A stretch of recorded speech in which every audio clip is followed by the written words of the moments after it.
전체 제목을 한번 읽어보실까요? 읽습니다. 기다림, 인내, 고난. 대략 느낌이 어떠세요? 제목을 보는 순간 아우 정말 힘들다. 오늘 설교를 다 듣고 난 다음에는 행복하다, 그렇게 여러분의 느낌이 좀 달라지면 좋겠다 하는 말씀을 드려요. 아무에게나 기다리라고 그러나요? 아무에게나 참으라고 합니까? 아무에게나 고난을 주시나요? 바벨론에서 그리스도인으로 살기라는 책을 쓴 오스본 목사님의 책에서 그런 얘기가 나와요. 식사하러 가셨다는 거예요. 첫째가 둘째 걸 한 조각 뺏어 먹는 바람에 둘째가 소리를 지르기 시작했고 개판이 된 거죠. 둘을 데리고 나가서 아버지로서 훈계하는데 경찰이 왔다는 거예요. 그리고 구속되셨대요. 너무 심각하게 듣지 마세요. 그분이 만들어 놓은 예화예요. 그 첫째 아들과 둘째 아들이 자기 아들이 아니고 옆 테이블에 앉아있던 아들들이었다는 거예요. 그런 일은 일어나지 않죠. 여러분들이 기다릴 수 있는 아들, 딸이라는 사실을 행복해 하셔야 돼요. 아무에게나 그렇게 기다리라고 말하지 않아요. 아무에게나 인내하라고 가르치지 않습니다. 아무에게나 고난을 참으라고 말씀하시지 않아요. 우리가 주님과 관계되어 있기 때문에 그런 말씀을 주시는 거죠. 우리는 아들이 아니어도 좋으니 이 고난을 걷어가 달라고 기도할 때가 있어요. 너무 엄청난 손실을 보겠다는 결정이죠. 아들이어서, 주님의 자녀여서 그런 일들이 벌어지고 있는데, 정말 아들이면 이제 알아요. 기다리라고 하는 것이 고통이 아니라는 사실을 깨닫게 돼요. 1번 보시죠. 1번 읽습니다. 시작. 기다림은 이미 만남을 담고 있다. 이는 곧 선지자 요엘을 통하여 말씀하신 것이니 일러스되 아멘. 사도행전 2장 16절 말씀입니다. 요엘서가 바벨론 포로기 이후니까 페르시아 시대 때 기록된 것으로 학자들이 봅니다. 그러면 그때로부터 마태복음에 아브라함과 다윗의 자손 예수 그리스도의 계보라라고 시작되는 그리스도의 시대까지 대략 한 460년? 430년? 예수님이 30년 사시고 사도행전에 오순절 역사가 시작되었다면 한 460년 된 얘기예요. 요엘의 예언은 구시대의 유물이라고요. 성령이 임하면 너희의 자녀들은 예언할 것이요, 젊은이들은 환상을 볼 것이요, 늙은이들은 꿈을 꾸리라. 이 예언이 거의 한 500여 년 된 오래된 이야기라고요. 그런데 놀랍게도 사도행전 2장에 불의 혀처럼 갈라지는 성령의 역사가 임하고 난 다음에 각기 다른 방언으로 말하기를 시작했을 때 디아스포라 유대인들이 자기들의 난곳 언어로 듣게 되는 것을 신기하게 여기며 영향력이 전달되는 시점에 유대인들이 말하죠. 저들이 세술에 취한 것 아니냐. 그러자 베드로가 일어나서 세술에 취한 것이 아니다. 지금은 새 시인이 술에 취할 시간이 아니지 않느냐라고 말하며 자신들의 성령의 역사를 변증하기 시작했는데 그 첫 시작이 뭐냐면 이것은 요엘에게 하셨던 말씀이 이루어지는 것이다 라고 시작하는 거예요. 몇 년을 기다려 이루어진 겁니까? 대략 한 500년. 성경의 스케일은 이래요. 성경에서 말하는 약속은 이렇습니다. 물론 사도들이 처음부터 기다렸느냐? 그건 중요하지 않아요. 기독교인들은 다 한 사람이니까. 그러면 요엘의 성령의 임재 역사를 처음 들었던 사람들도 야, 그때가 우리 때가 아닐까라고 기다리다가 죽었을 거 아니에요? 그렇게 수많은 사람들이 죽어가는 거예요. 그러면 성령의 역사를 직접 만난 사도시대 때 성도들과 그들을 비교할 때 그들은 부족한 사람들이냐? 그들은 뭔가 문제가 있는 사람들이냐? 성령을 기다리다가 죽은 사람들은 그러면 뒤에 성령을 직접 경험한 사람들보다 못한 사람들이냐? 이런 식의 사고방식이 오늘날 현대 과학주의적 사고방식이다 그 말이에요. 오늘날 자본주의적 결과중심적 사고방식이다 그 말이에요. 전혀 영적으로 말할 때 성령을 기다리다 죽은 사람이나 성령을 기다리다 받은 사람이나 차이가 없습니다. 이 둘 사이의 차이를 만든다면 기독교는 차별을 조장하는 종교가 되는 겁니다. 여러분, 기다림이 그냥 기다리는 것만 존재합니까? 기다리는 자들에게 주님이 말을 것이죠. 너 힘들지? 너 기다리는데 어렵지? 하고 주님이 말씀을 주셔요. 주님이 말씀을 주시면 따라합시다. 말씀은 존재이다.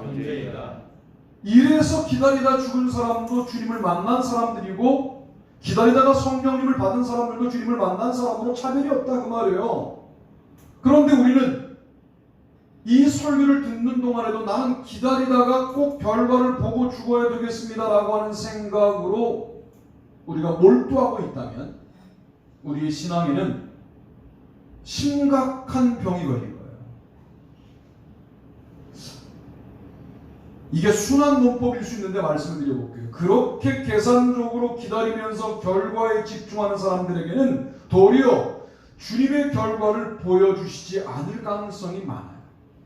그런데 성경을 읽다가 어느 말씀이 은혜가 됐다는 게 뭐예요 도대체? 솔직히 요엘서에 성령이 임하면이라고 하는 내용과 지금 사도행전 2장의 사도들이 무슨 관련이 있습니까? 무슨 연결이 있습니까?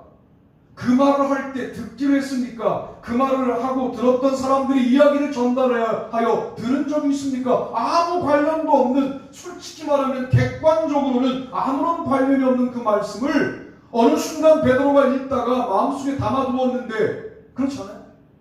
베드로가 그 말씀을 마음속에 담아두었는데 성령이 임하자 그 예언의 성취구나라고 깨달아지는 것이죠. 약속은 그렇게 이루어지는 거예요. 그러니까 말씀을 읽을 때 이것은 내 말씀이다라고 분명히 붙잡는 말씀들이 있어야 돼요. 그리고 그 말씀을 오늘 주님이 나를 통하여 이루신다라고 하는 확신을 갖게 될 때 베드로 같은 역할을 하게 되는 것이죠. 말씀을 읽어 제끼지 마시라는 말씀을 드리는 거예요. 어떤 말씀은 툭 하고 올라오는 그런 경험들이 있지 않습니까? 말씀을 읽다 보면 그 말씀의 에너지가 그냥 각인된 것처럼 올라오고 그냥 몇 번 읽지도 않았는데 외워지죠. 그래서 자꾸만 입술로 읊조리게 되고 입술로 고백하게 되면서 내 말씀이 되는데 여러분 그 말씀은 반드시 이루어집니다. 할렐루야. 아멘. 여러분 그런 말씀을 통한 기다림, 이게 안타깝습니까? 나는 말씀을 붙잡고 기다리는데 내 대에 안 이루어지고 아들 대에 이루어졌습니다. 그게 안타까울 일이 아닙니다. 그게 얼마나 엄청난 역사입니까? 성령의 임재의 약속을 이루어가는 그 사람들이 교회를 세웠고요. 성령 임재의 약속을 성취한 그 사람들이 순교할 때까지 복음을 증거해서 오늘날 45억의 인구가 그리스도인입니다. 줄고 있다고요? 착각하지 마세요. 한국이 줄고 있는 것이지. 하나님의 역사가 위축되고 있다고요? 아니요. 미국 감리교회가 위축되고 있는 것이지. 아프리카와 동남아시아와 베트남에 난리가 났습니다. 하루에 3,000명, 5,000명 회개하는 역사가 그 땅은 지금 일어나고 있습니다. 하나님은 절대로 복음의 역사에 관련하여 계획이 없는 분이 아니에요. 우리가 세속화되어서 그런 역사를 보지 못하는 것이지 성령의 역사는 지금도 중단 없이 진행되고 있다는 사실을 기억할 필요가 있어요. 우리는 거기에 잇대어 살아가려고 한다면 나에게 기다림뿐이었는데 내 인생이 아무것도 아닌 것 같았는데 여전히 기다리는 자로 살아가기를 고집할 때 나에게 주어지는 말씀이 있었다? 그러면 행복한 것이죠. 왜? 그 말씀을 존재라고 이해한다면 주님이 기다리는 나와 함께 동행해 주신 것이니까 그러면 행복해야 되는데 솔직히 말하면 나에게 말씀의 은혜가 올 때 주님이 함께 한다고 느끼는 게 아니라 그저 괜찮은 말씀 하나 알았다라고 하는 형태의 이성적인 판단만을 하기 때문에 문제가 있는 것이죠. 요즘 세상도 감성이라는 말을 많이 써요. 이상한 용어로 바꿔서. 우리는 영성이라는 단어를 써야 돼요. 이제는 말씀이 존재로 느껴지는 아름다운 은혜가 여러분 가운데 넘치게 되기를 바랍니다. 아멘. 말씀이 깨달아지면 그 순간 주님이 나와 함께 하시는 거예요. 말씀으로 함께 하시는 거예요. 근데 그 말씀은 하나님과 동일한 분이에요. 그렇게 말씀을 읽어 나가야 한다라고 하는 말씀입니다.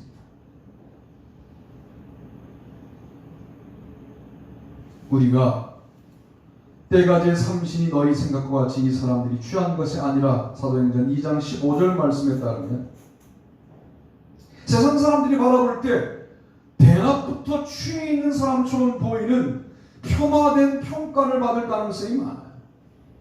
성령님이 함께 하시면 우리가 세상에서 인정받는 사람이 되는 게 아니라 도리어 세상에서 이상한 사람으로 전락될 가능성이 많아요. 여러분 그것은 정말 여러분 안에 성령님이 함께 계시고 말씀이 함께 있다라고 한다면 주눅들 필요가 없습니다. 그리고 의심할 필요도 없어요. 소돔과 고모라가 멸망하는데 10명의 의인이 없어 멸망하는 겁니다. 왜 10명 그럴까요? 예언자가 의로운 자를 찾으러 사방팔방으로 다니는데 한 명의 의로운 자가 없어 세상 멸망하는 겁니다. 왜 그런 말씀이 성경에 있을까요? 죄송하지만 숫자는 중요하지 않다는 거예요. 죄송하지만 숫자에 몰두하는 순간 본질적인 10명과 1명을 잃어버린다는 거예요. 그 10명과 1명이 뭘까요? 말씀을 존재라고 믿는 1명, 말씀을 하나님과 동일하게 여기는 1명, 10명.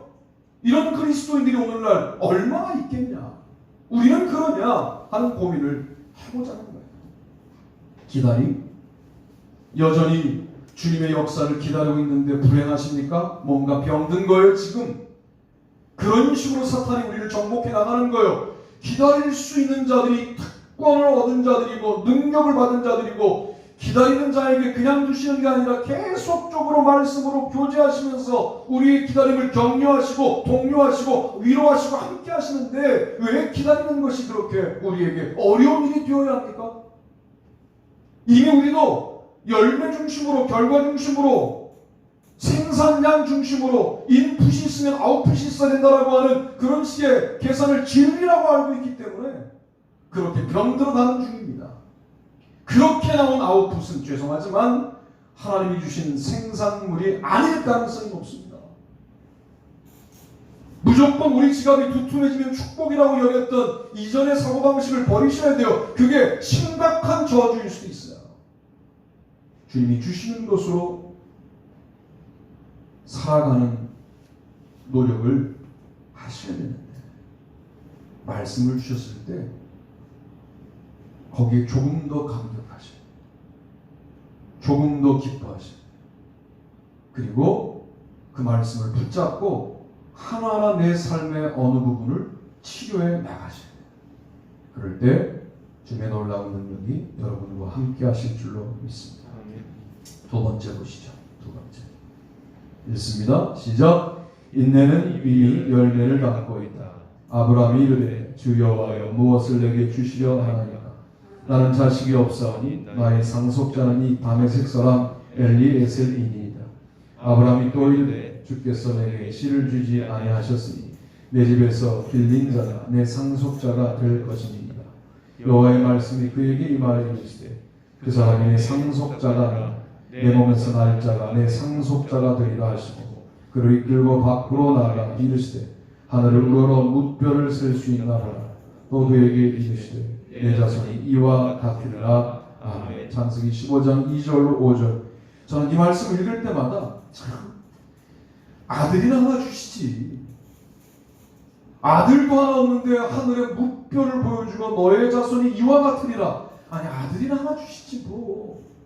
현실적인 대안이나 마련해 주시지 뭐 엄청난 미래의 비전을 왜 나에게 주실까? 라고 읽어지는 게 사실이죠. 우리의 수준에서. 그런데 위로가 되는 것은 아브라함도 별반 우리와 다름이 없다는 것이 위로가 됩니다. 우리만 좌충우돌하는 게 아니라 아브라함도 이삭을 주시겠다고 75세 약속했는데 한 10년쯤 지나고 나니까 10년 돼도 안 주시니까 이제 뭐 다 끝난 거지. 내 나이가 지금 몇 살인데 무슨 아들을 지금 낳아? 라고 마음먹는 일들이 벌어지는 거죠. 그리고 자기가 양자들여 길렀던 엘리에셀을 아들이라고 상속자라고 여기겠다라고 지금 말하고 있는 거예요. 인간적인 수단과 방법을 동원하고 있는 거죠. 모든 사람들은 그렇습니다. 우리만 그런 게 아니라 인내하며 힘들어합니다. 그때마다 주님은 아들을 주시면 좋은데 하늘의 무뼈를 보여주시고 셀 수 있니? 이렇게 말하실 거야. 좀 황당하죠? 여러분 황당한 주님의 말씀이 어느 순간 이상하게 믿어지는 역사가 있게 되기를 축복합니다. 십자가에 죽은 그분이 솔직히 여러분과 무슨 상관이 있어요? 정직하게 말하면 안 믿어진다고 말해야 맞는 거지. 이 황당한 사실이 믿어지는 여러분이 이상하게도 나와 관련된 약속이나 나와 관련된 아름다운 주님의 언약은 황당하면 못 믿는다고. 솔직히 말하면 나를 위한 십자가의 죽음이라는 사실이 안 믿어지니까 언약과 약속도 안 믿어진다고 고백해야 맞지 않습니까? 우리는 이게 구원과 관련이 있는 중대한 사실이기 때문에 객관적으로 믿어지는 것처럼 고백하고 있지만 그러나 나의 영혼의 떨림으로 고백하고 있지 않기 때문에 십자가 사건이 나와 관련된 사건이라고 믿어진다면 주님의 황당한 그 어떤 언약도 다 믿어져야 맞는 거죠. 믿어진다라고 수동태를 쓰는 이유가 뭐냐면 우리의 능력으로 믿을 수 없다는 걸 전제하는 거예요. 이 엄청난 사실, 너를 역사의 중심에 세우겠다. 그냥 연수동의 중심에 세워주세요. 이게 우리의 고백이잖아요. 너를 대한민국의 리더로 세우겠다. 그냥 인천에서 유명한 사람으로 그냥 만족할게요. 이게 우리의 고백이잖아요.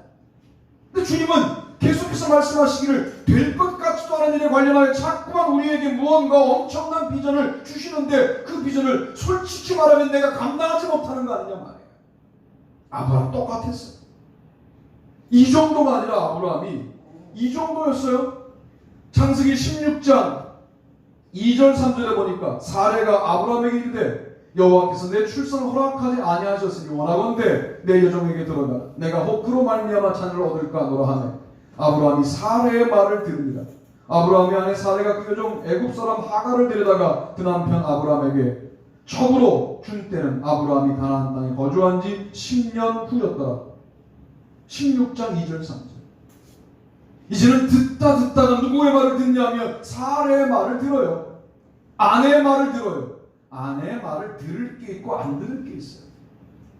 아내의 말을 듣는 것은 가정의 평화를 위해서 듣는 거지 하나님의 약속에 관련된 변질된 부탁을 듣는다? 그것은 아브라함이나 우리나 다 똑같은 수준이었다는 거예요. 사례는 아마 그렇게 말하면서 대단히 스스로 멋있는 사람이라고 착각했을 거예요. 왜? 내가 그래도 후손이 없자 여종을 첩으로 준 사람이라고, 내가 이 정도 복이 있는 사람이라고 아마 자기 공로 가운데 이런 일들을 하지 않았을까요? 그러나 하나님의 뜻은 거기에 있지 않았어요. 내 몸에서 날 자가 내 상속자가 되리라. 이게 주님의 계획이었어요. 안 믿어지는데 주님의 계획이 있다니까요. 믿을 수 없는 사실에 주님의 놀라운 섭리가 있다니까요. 그동안 우리가 예측 가능하고 우리가 믿을 수 있고 우리가 계산 가능한 것만 그렇게 돌다리를 두들겨 걸어왔다고 한다면 이제 좀 인생의 방향을 바꿀 때 되지 않았습니까? 곧 죽을 텐데 이제 우리가 얼마 남지도 않은 것 같은데 여전히 우리의 머리를 사용하고 우리의 판단에 될 만한 것들만 기대하고 살아간다면 우리는 뭔가 문제가 있지 않습니까? 아니 엄청난 약속이 주어져서 후손이 이삭일 것이다. 그런데 벌써 내 나이는 100세가 되어가고 있는 이 상황에서 99세가 되었을 때 바로 그때에도 그 약속을 붙잡고 여전히 약속을 믿고 살아갈 수 있겠는가? 여러분, 이게 주님의 약속의 내용이에요. 인내가 필요합니다. 그러나 인내하는 동안 불행하지 않습니다. 인내하는 동안 불행하다고 생각하는 것이 합리주의적 성경 읽기, 인본주의적 성경 읽기였어요. 인내하는 자도 행복합니다. 인내만 하다가 죽은 자도 행복합니다. 왜? 인내는 쓰다 그 열매는 달다. 이건 세상의 논리예요. 인내하는 동안에도 단 열매는 존재한다. 이게 믿음의 논리입니다. 인내하는데 왜 힘들어야 합니까? 주님이 함께 하시는데. 인내하는 자를 주님이 밀접하게 관리하시고 인내하는 자와 함께 동행하시고 인내하는 자와 함께 대화하시는데 왜 인내하는 자가 복된 자가 아닙니까? 인내할 일들이 많다고 내 인생이 불행하다고 누가 그렇게 여러 번을 가르쳤습니까? 인내할 일이 많은 것, 참을 일이 많은 것, 그래서 주님이 더욱더 가깝게 느껴지는 것, 이것이 우리 그리스도인의 복 아닙니까? 그렇게 인내하는 아버지로 살다가 그냥 분연히 돌아가십시오. 아들대에 놀라운 주님의 역사가 임하기 시작할 것이고 아들대에 놀라운 열매가 있을 것이고 아들이 아니면 손자대에 엄청난 주님의 놀라운 계획들이 폭발적으로 요엘서의 예언이 이루어지는 역사 혹은 이상이 주어지는 역사가 일어날 테니 말입니다. 이런 긴 호흡으로 사는 사람들이 왜 인생을 살면서 조급해합니까? 조급함은 믿음이 없는 것 아닙니까? 조금 됐다고 뭘 그렇게 교만해 하십니까? 다 된 겁니까 그게? 조금 어렵다고, 조금 됐다고 우리가 흔들리는 것은 물론 흔들리지 않고 많은 인생이 어디 있겠습니까만은 그래도 주님의 궁극적인 약속을 믿고 이삭이 주어질 것이다 하는 약속을 우리가 믿는다면 우리는 아브라함보다 뛰어난 믿음의 사람인 것이죠. 이것이 불가능하지 않다 하는 말씀을 드리고 싶은 거예요. 제가 이렇게 생각하게 된 데에는 3번 때문에 이런 생각을 하게 됐어요. 3번만 가지고도 사실은 1시간 설교가 가능하겠습니다만은 이제 3번을 결론적인 내용으로 한번 정리해 보려고 해요. 읽어볼까요? 시작. 고난은 이미 영광을 담고 있다. 그 위에 예수께서 모든 일이 이미 이루어진 줄 아시고 성경을 응하게 하려 하사 이르시되 내가 목마르다 하시고 거기 신포도주가 가득히 담긴 그릇이 있는지라. 사람들이 신포도주를 적신 해면을 우슬초에 떼어 예수의 입에 대니 예수께서 신포도주를 받으신 후에 이르시되 다 이루었다 하시고 머리를 숙이니 영원히 돌아가십니다. 아멘. 요한복음 19장 28절 30절. 우리는 흔히 마가복음처럼 엘리 엘리 라마 사박다니 하고 고난을 다 극복하고 난 다음에 부활하셨다. 그래서 고난 이후에 부활의 영광이 주어진다라는 것을 기독교의 아주 근본적인 가르침으로 붙잡고 살아가요. 그러니까 이렇게 기도하죠.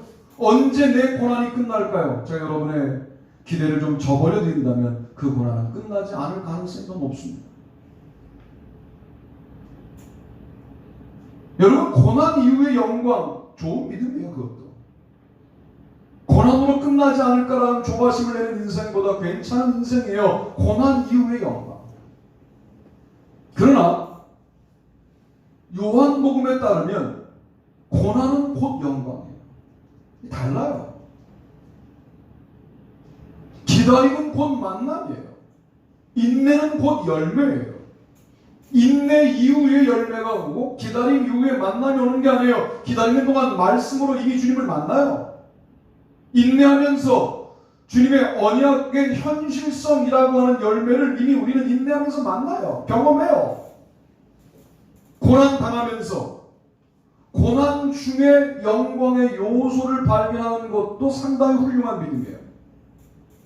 부분적으로 고난 당하고 있는데 언뜻 행복한 일들이 있는 거죠. 고난 당하면서도 영광스러운 사건들이 있는 거죠. 그것도 훌륭한 믿음이에요. 그런데 더 나아가면 고난 자체가 영광이다 말이죠. 왜? 우리에게 고난을 주시는 그분이 계속 뭐라고 말씀하시냐면 너는 내 아들이라 말씀하십니까? 내가 너를 징계하는 이유는 전 우주와 너를 비교해도 바꿀 수 없기 때문에 너에게 징계한다고 말씀하시니까 그 징계 자체가 사랑이라고 느껴지고 영광이라고 느껴지고 해석될 뿐만 아니라 그 징계 자체가 너무 은혜로 경험되기 시작할 때 도대체 세상이 이런 사람을 감당할 수 있겠냐 하는 말씀을 드리는 거죠. 놀랍게도 영적인 원리에 사탄의 계산을 집어넣는 것이 바로 이런 것이었더라고요. 기다려봐. 막연히 기다려봐. 만나게 하시겠지. 이게 사탄의 논리였어요. 기다림이 끝나야 만남이 있다고 설명하는 거예요, 사탄은. 그리고 그 만남이 없으면 너는 실패했다고 우리를 계속해서 공격하는 거예요.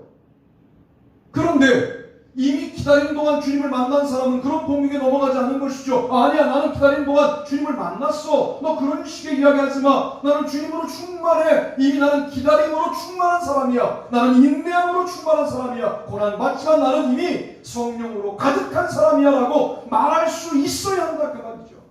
그 틈을 치고 들어가서 기다려봐, 좋은 일이 있겠지.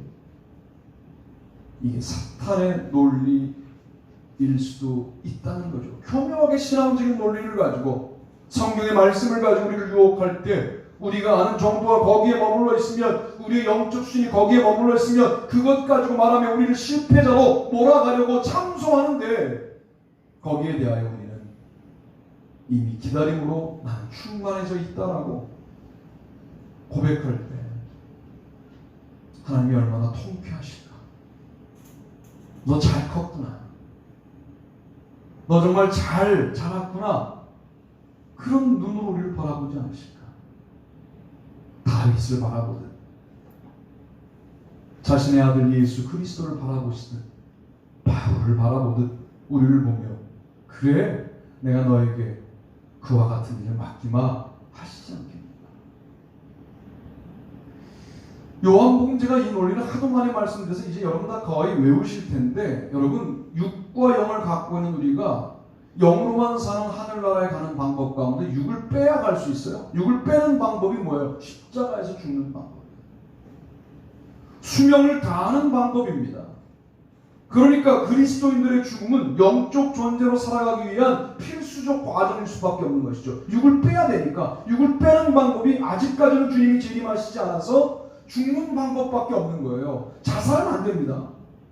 죽이는 거니까 안 된다는 말이에요.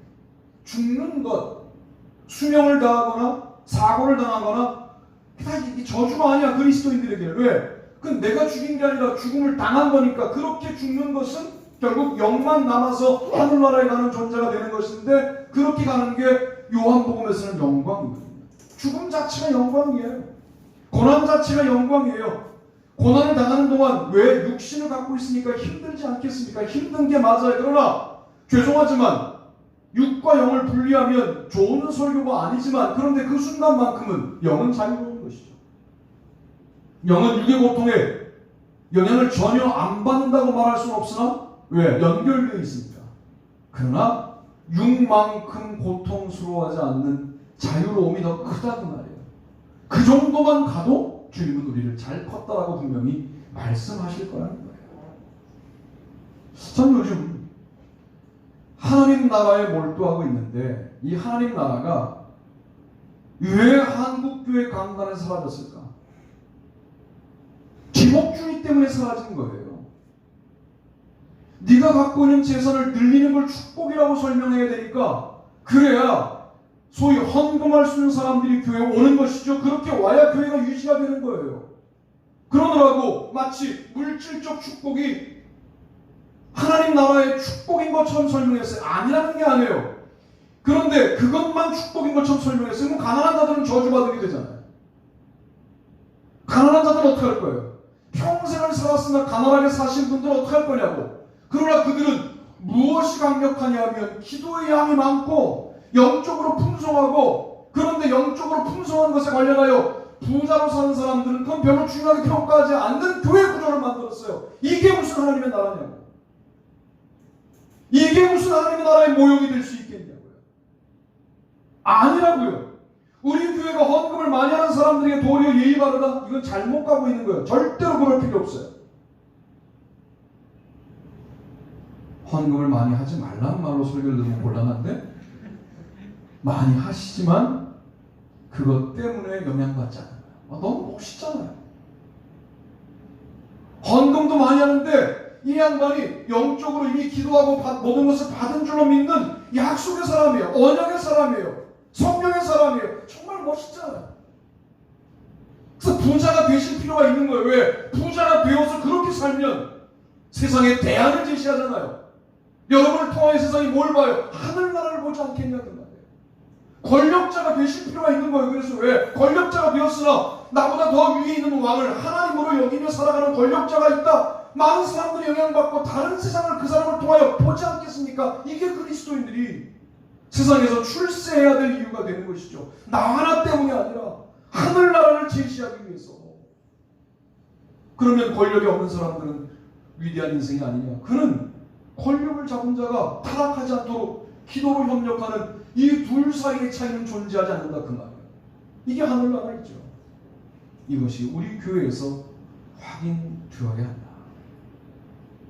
한다는 말씀을 드리는 겁니다. 저는 가능하다고 믿어요. 여러분들에게 그런 속성이 있으세요. 그런데 이게 혹 잘못하면 그저 비판을 위한 비판만 잘하는 교회가 될 가능성이 많아요. 왜? 있는 자와 없는 자의 구조는 아니다만 말하면 안 돼요. 아닌데 이게 대안이지 라고 말할 수 있어요. 기다리는 자와 기다리는 만남을 성취한 자가 다른 자가 아니다만 말하면 안 돼요. 왜 다른 자가 아닌지를 말해요. 왜? 기다림은 이미 말씀과 함께 하는데 그 말씀은 만나야 될 성령님과 동일한 하나님의 존재이기 때문에 두 인생은 차이가 없다는 말이에요. 인내하는 자는, 인내하다가 죽은 자는 그러면 불행한 자냐? 아니다. 인내하면서 그는 이미 주님이 주시는 영적인 열매를 받아 누리는 삶을 사는 것이다. 그러면 인내는 이미 열매이다. 고난은 이미 영광이다. 우리 이런 믿음에 도달하셔야 합니다. 그런 놀라운 역사가 우리 가운데 시작되어서 우리 교회에 오는 사람들이 뭔가 다른 분위기를 느끼는 거예요. 그래야 사람을 대하는데 이 사람들이 뭔가 다른 거예요. 왜? 사람을 차별하지 않는 거예요. 사람에 대하여 모두 사랑하는 마음을 갖는 거예요. 그런 식으로 교회가 부흥해야 합니다. 그런 식으로 전진해 가야 합니다. 그럴 때 우리가 세상과 다른 빌레몬의 집 같은 아름다운 하늘나라를 여기서도 경험할 수가 있는 거예요. 오늘 설교를 정리한다면 기다림은 그 자체가 아름답다. 그 자체가 만남이다. 인내는 그 자체가 열매이다. 고난은 그 자체가 영광이다. 이 아름다운 영적인 차원이 이해가 되셔서 요즘 기다리시고 인내하시고 고난당하시고 힘드시고 그러다 보니까 마음속에 이상하게 원망과 불평이 나도 모르게 생기는 삶의 환경 가운데 있는 여러분, 그 가운데 속삭이시는 주님의 음성을 존재로 느끼시고 그 주님과 더불어 대화하시고 전진해 가시는 저와 여러분이 되시기를 주님의 이름으로 축복합니다.